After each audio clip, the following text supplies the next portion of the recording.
Hey, yesterday we had talked about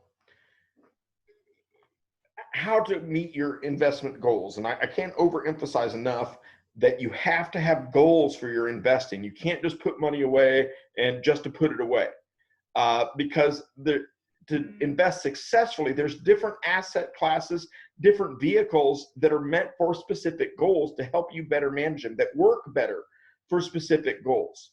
Now, hopefully understanding some of those asset classes and some of those vehicles to help you understand a little bit better about, okay, here's how I meet specific goals, like retirement, for example. But what ones do I use first? And how to decide that, it really has a lot to do with the priority of money. And that's what I want to start talking about today is the priority of money. Understanding the priority of money is something that can help you identify the tax benefits and other benefits that different investment vehicles offer. And understanding these priorities can help you to determine which investment vehicles will help you achieve your financial goals the quickest and most successfully. The priority of money is divided into three sections, and they go in order of precedence, in order of priority. So the first priority of money is free money. The second priority of money is tax advantaged money. And the third priority is tax efficient, wise investments. And we're going to go through what I mean by each one of those three, so don't feel like I'm just leaving you hanging here. But understanding the priority of money can help you determine which investment vehicles you should use first in working towards your financial goals. So for example, we talked about the vehicles of an IRA, an individual retirement account, a 401k yesterday. Which one should I put my retirement money in? Do I use both? If I do I put more in one than the other? And this priority of money is something that helps you understand that. So the first priority of money, like I said, is free money. Free money is the money provided by your company when you participate in a company-sponsored retirement plan, or it's a reduction in taxes for investing in specific education vehicles for your children and family. Most companies that offer a retirement plan of some sorts, usually for private companies, that's a 401k, will offer matching money to encourage you to do that. So for every dollar I invest up to a certain amount, usually the company will match that either 90 cents to the dollar or sometimes even a dollar to a dollar. That is a 100% return on your investment. Try beating that interest rate anywhere else. And that is free money. In other words, it's money that's given to you to encourage you to invest in that thing. And that's the first priority because you're not going to beat the return on your money anywhere else from 90 to 100%. So free money is often provided through a matching plan. And that's what I was just describing, in which your company offers to match a percentage of the money you invest in your 401k, your co or small business retirement plan for sole proprietorships or other retirement plan. A matching plan, again, is used as an incentive to encourage employees to remain with the company and invest in a retirement plan. And some states also allow tax deduction for your contribution to that state's 529 plans for education. Some of your parents may have invested in a 529 plan. Usually they're government-sponsored plans, like in the state of Illinois, their 529 plan is called Bright Start. And what your parents do is they pay for a semester of college at a time. So I know couples who, as soon as their kids were born, they invested in a 529 plan. And the benefit is not only can they write it off their taxes, and thus it not actually knocks money off what they're paying for college, but they're paying for the semester at today's rates as opposed to what inflation will do to college rates 20 years from now. And so it's an investment that not only are they saving on inflation, but they get to write off the taxes, which actually reduces what they would have to pay for college even today. But certainly if you do it early enough, that's 18 years of inflation then at about 2%. That's about a 25, 26% savings on your college by investing in a 529 plan. So free money is your first priority because it's free. And the percentage matched by the company is usually higher than any rate of return you could earn in the market. Now, the risk of investing in a company-sponsored retirement plan is you could, any rate of return, the percentage matched by the company is usually higher than any rate of return, but the drawback, the risk is that you are usually required to stay with the company for a certain number of years to become fully vested. So vesting is the company might say, we will not give you the matching money until you've been with the company 5 years, for example. Or in other words, to take full ownership of the free money, you need to guarantee that you'll work for them for a certain period of time. So examples of free money include company matching in a 401k, or for public companies, government 403b plan, or even in a Roth 401k or Roth 403b, and the possible reduction in state taxes due to a contribution to your state's 529 plan. Now, there are two different types of tax advantaged vehicles or accounts, and this is the second priority of money. There are tax eliminated accounts and there are tax deferred accounts. And this is what we ended up talking about yesterday, and I showed you that table of things. So your choice of which account is better mainly depends on your current income and your estimation of your future tax rates. If you expect your tax rates to be higher in the future than they are now, you're going to save a greater amount for retirement if you choose a Roth IRA or Roth 401k versus a traditional IRA or a traditional 401k. The Roth plan it was written by a guy named Roth. That's why it's called Roth. But basically, Roth means tax eliminated. And tax eliminated is kind of a weird thing because it doesn't say that you eliminate taxes forever on the money. It's just you've eliminated the taxes on, after you retire. So you still have to pay the taxes on the money now, but not after you retire. Tax deferred, you don't pay the taxes now, you pay them after you retire. So if you expect your tax rates to be lower in the future than they are now, you'll save a greater amount for retirement if you choose a traditional IRA or 401k, because you'll be in a lower tax bracket when you have to pay the taxes after retirement. With Roth plans, which are the tax eliminated, you have to pay the taxes now instead of paying them after retirement. So if you think you're going to be in a higher tax bracket after retirement, you probably would want to pay the taxes in the lower tax bracket now. So tax eliminated accounts require you to pay taxes on principal before you invest it. You do not have to pay any taxes on the capital gains or earnings in the future. And there are several different tax eliminated investment vehicles that can help you save for retirement. Like I said, anything with a Roth in front of it. So Roth IRA, Roth 401k, or for education like 529 funds, education IRAs, or if you want to buy Series EE or I bonds to use for education. And when tax eliminated accounts are used for qualified purposes, withdrawals can be made without penalty and without taxes. So with a Roth IRA or a Roth 401k, you pay taxes on the principal before you deposit the money into your retirement account. And once you reach 59 and a half, and again, I don't know why Congress set the law at 59 and a half. It had to be a compromise somewhere, that half. But at that time, you could take both the principal and interest out of this retirement account without paying taxes on the money. And by paying taxes beforehand, you eliminate taxes on all capital gains and earnings in this account. Roth IRAs have an additional advantage. If you need to use the funds in your account before retirement, you can withdraw the principal without penalty because you've already paid taxes on the principal. The disadvantage of a Roth IRA is that, like all retirement accounts, you cannot withdraw your earnings without penalty until you are at least 59 and a half years old. So with a lot of 529 funds and Series EE and I bonds, you're investing with after-tax dollars anyway. And if you use your earnings to cover qualified educational expenses for your children, tuition, fees, books, you don't have to pay taxes on the earnings. However, if you do not use the earnings for qualified educational expenses, let's say your child, after 18 years of saving for college decides he's going to join the military and not go to college, well, then you have to pay a 10% penalty on your earnings, as well as federal and state taxes on it. So there's a penalty on top of that, apart from just the taxes. Now, this type of account, the traditional account, is advantageous because it allows you to invest a larger amount of money and using a smaller percent of your net income. Examples of tax advantage investment vehicles include IRAs, individual retirement accounts, 401ks, 403bs, and 457 plans, and simplified employment plan individual retirement accounts, what we call SEP IRAs. Those are set up for small companies to offer some kind of retirement benefit to their employees, but they're not the size of company that would be able to manage a large scale retirement plan. 457s are what we call, and 403Bs actually. 403Bs are like 401ks for government workers, like employees at an educational institution like a school like me.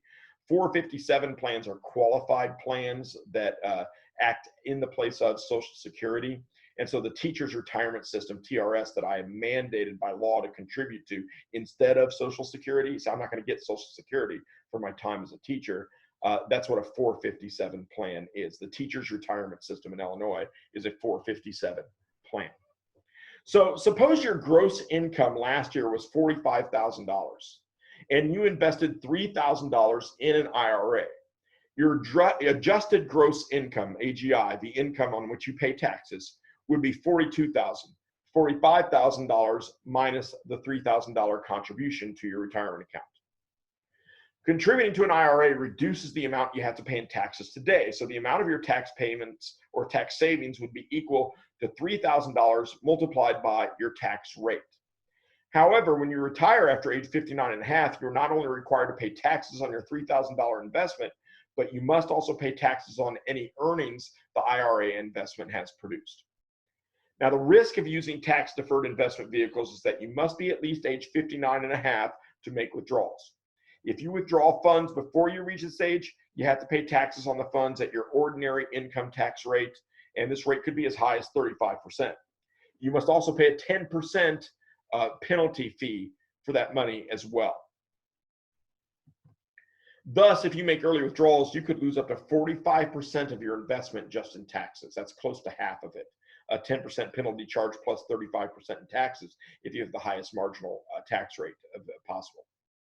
Tax-deferred earnings that have remained in your retirement account for more than 12 months are taxed as ordinary income, which is taxed at a higher rate than capital gains. Capital gains tax rate is a flat 15%.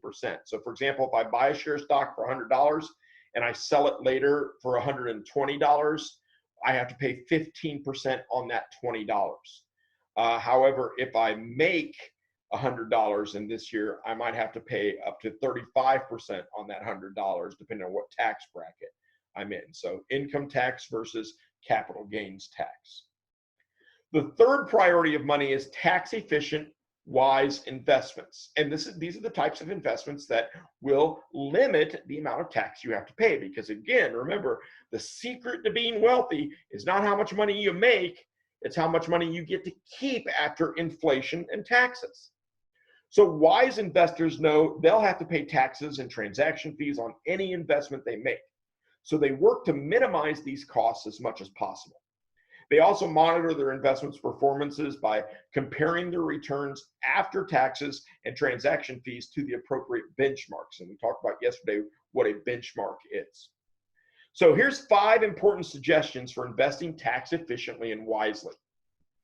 Number 1, know the impact of taxes. As an investor, you have to be particularly concerned about the effect of taxes because taxes are one of the largest expenses you'll have to pay when you invest. Every dollar you pay in taxes is a dollar you're not going to be able to invest. So 2 things there. Number 1, we just saw you could lose about 50% of an investment in between taxes and penalties by withdrawing early. The taxes will kill you. Number 2, don't forget the time value of money. A dollar invested today is worth more than the dollar you will have in 10 years because that dollar will earn interest. And so if I put in a dollar today at 10% interest, I'm going to have about $3 in 10 years, whereas I'll only have a dollar then, and then we'll buy less because of inflation and such. But if I have to pay taxes on that dollar today, that's less that I have to invest that can then earn interest in 10 years. So it actually costs me more than, let's say I'm in a 15% tax bracket, the 15 cents I have to pay today. So to invest in a tax efficient manner, you have to understand how taxes affect your returns, whether they be capital gains taxes, taxes on dividends and interest, which are considered income. And you can use the following formula to calculate your after-tax return. Your after-tax return is equal to your before-tax return multiplied by the result of 1 minus your marginal tax rate. And you'll probably have to have a tax professional sit down and figure out what your expected marginal tax rate is. So the return after tax equals the return before tax times 1 minus the marginal tax rate. Your marginal tax rate's the tax rate you pay on your last dollar of earnings. So for example, if the benchmark is, anybody who makes over $20,000 pays a 20% tax rate, and anybody below that pays 15, then once I make $19,999, that $1 is going to bump me up 5% on my tax rate. So your marginal tax rate is going to encompass all the taxes you have to pay, federal, state, local in some cases. And so it's important for you to know your marginal tax rate. And remember that different types of earnings are taxed differently. Bond interest, for example, is taxed at your marginal tax rate, your income tax rate, which could be as high as 35% federally alone. Stock dividends are taxed at 15%, the capital gains tax rate. And capital gains, again, is just that flat 15%. And the capital gains on an asset that have not been sold yet are not taxed at all until the asset has been sold. So if you buy the stock and just let it keep growing, hopefully it will, then you don't have to pay taxes until you actually sell that stock.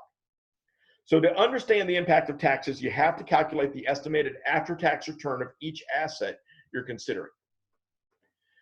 Second piece of advice here, replace ordinary income with capital gains. And it should be obvious based on what I just said. Why?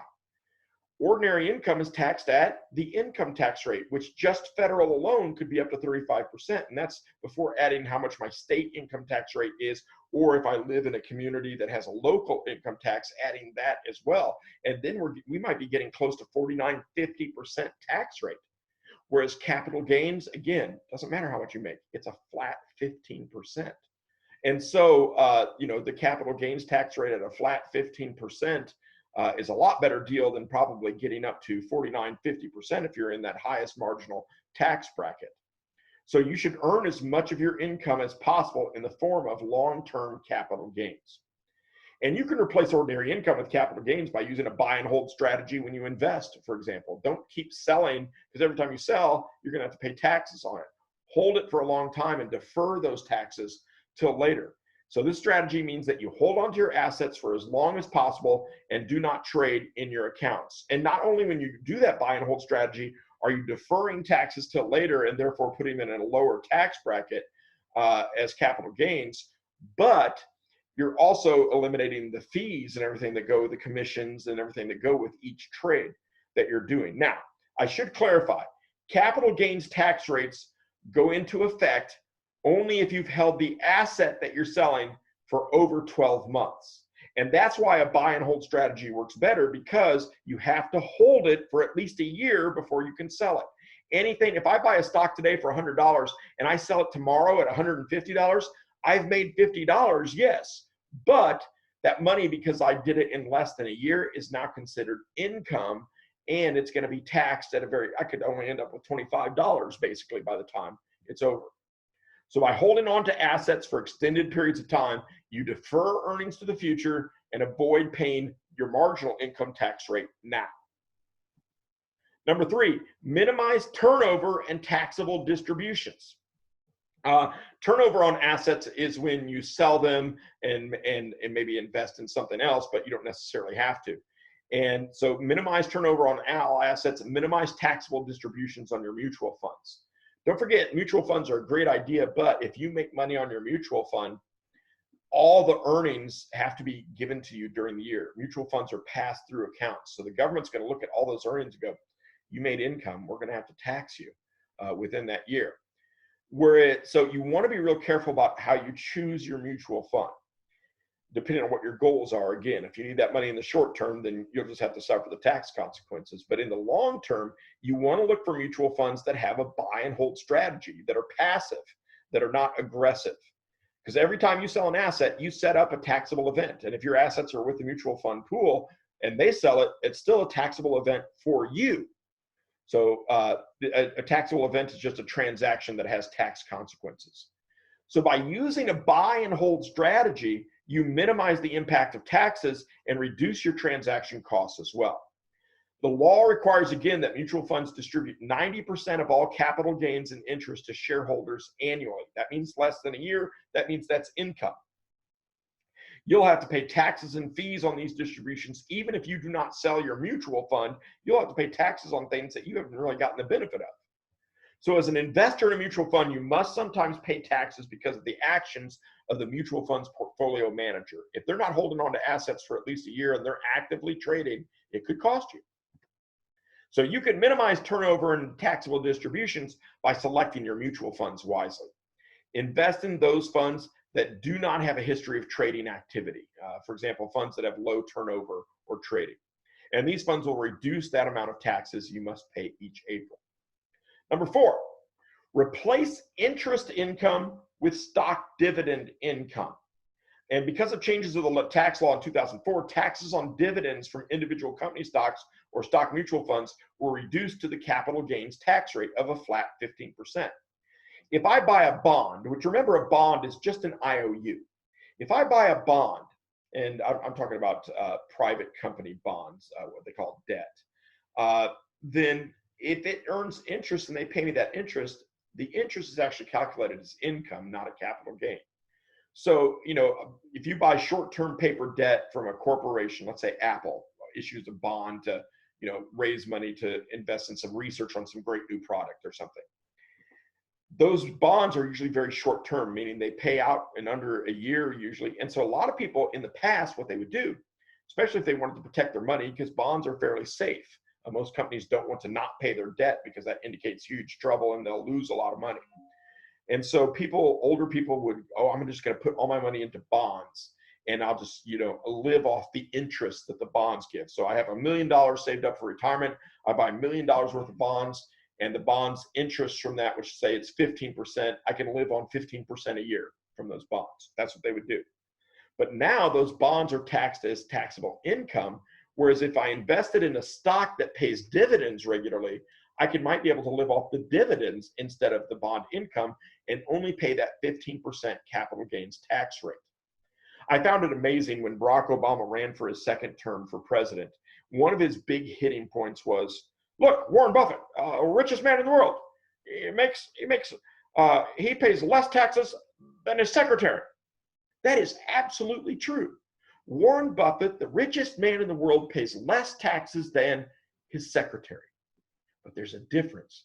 Warren Buffett lives off capital gains. He pays the capital gains tax rate. His secretary was making $350,000 in income. Warren Buffett only makes a couple dollars a year in income. Everything else is capital gains. So his secretary was paying a higher tax rate because she was paying the income tax rate, not the capital gains tax rate. And so, if you want to pay a lower flat 15%, then convert as much of your money as possible to capital gains instead of counting it as income is all that's being said here. So interest earned on bonds or bond mutual funds is taxed at your ordinary income rate, which again, federally alone can be as high as 35%. If you put more emphasis on stock dividend income than interest income, you will potentially increase your portfolio's return and pay less in taxes as well. And lastly, invest tax-free. If you're in a high marginal tax bracket, you can invest in assets that do not require you to pay federal or state tax rates, such as municipal bonds. Municipal bonds are federal tax-free. A municipality is a local government entity. So let's say, and this actually happened here in Marshall last couple of years, Marshall was selling bonds to help fund building the pool. Well, if I had bought a pool bond, a Marshall bond, to help fund paying the pool, then any money, and remember a bond is an IOU, they'll repay with interest. When they repay it with the interest, I don't have to pay federal taxes or state taxes because I live in Illinois and the bond was from Illinois on that interest. So it's tax-free earnings. And I've read, some millionaires who they put everything they own at retirement at a certain age into municipal bonds. There's a little bit of a greater probability of a default on them, so there's a little bit of risk.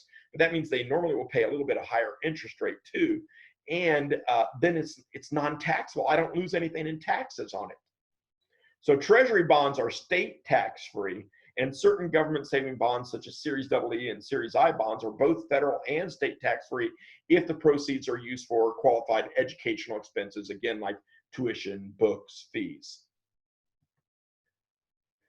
Now, some investment vehicles are preferred over others because they provide tax advantages and other advantages and kind of fit into that priority of money.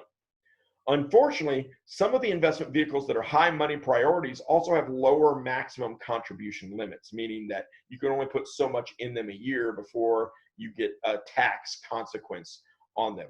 For example, in 2007, the maximum amount you could contribute to a Roth IRA was $4,000. After that, then you had to pay, taxes and on that money. So while there was no limit on how much you could invest in individual financial assets. Now, although some investment vehicles have limitations, it's still a good idea to adhere to the priority of money. And then once you've exhausted one priority, then go to the next. For example, if the law says you can only contribute tax-free to your 401k $5,000 per year, well then if you want to put $7,000 in, then once you've eliminated that free money, that's all they're going to match is that $5,000, then you go to number 2. So if you should first invest in money in vehicles that have the highest priority of money. And when you have reached the maximum amount you can invest in these vehicles, or when you've invested as much money as your company is willing to match, then you should invest in the next highest priority of money. So continue to invest until you've utilized all of your available investment funds. And when selecting financial assets to include in your retirement account, remember that you will not have to pay taxes on the principal earnings until you take the money out, if it's traditional.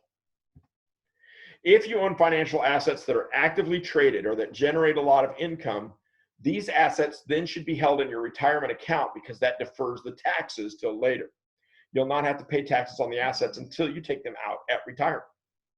And assets that you may want to hold in your retirement account include actively traded accounts, taxable bonds, high turnover mutual funds. Financial assets that you are managing with a buy and hold strategy should be kept in taxable investment accounts. And such assets include tax-free bonds, tax-efficient indexes and mutual funds, and other financial assets that you do not plan to sell for a long time.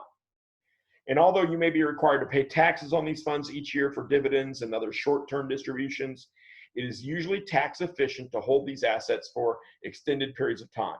The taxes that you must pay on these funds are going to add little to your yearly tax bill. So I know that was a lot of information packed in a very short time, but I hope you're at least understanding the principles here about the priority of money, the difference between assets and classes, and how different assets and classes help you reach different financial goals. And goal setting is super important to your investing success and preparing for the future, such as college for any children you may have, your retirement, saving for a home. All these different goals are going to be important for you being successful financially in life. And to be successful at the goals, kind of have to understand, okay, where should my money go? And that's what the priority of money helps you understand.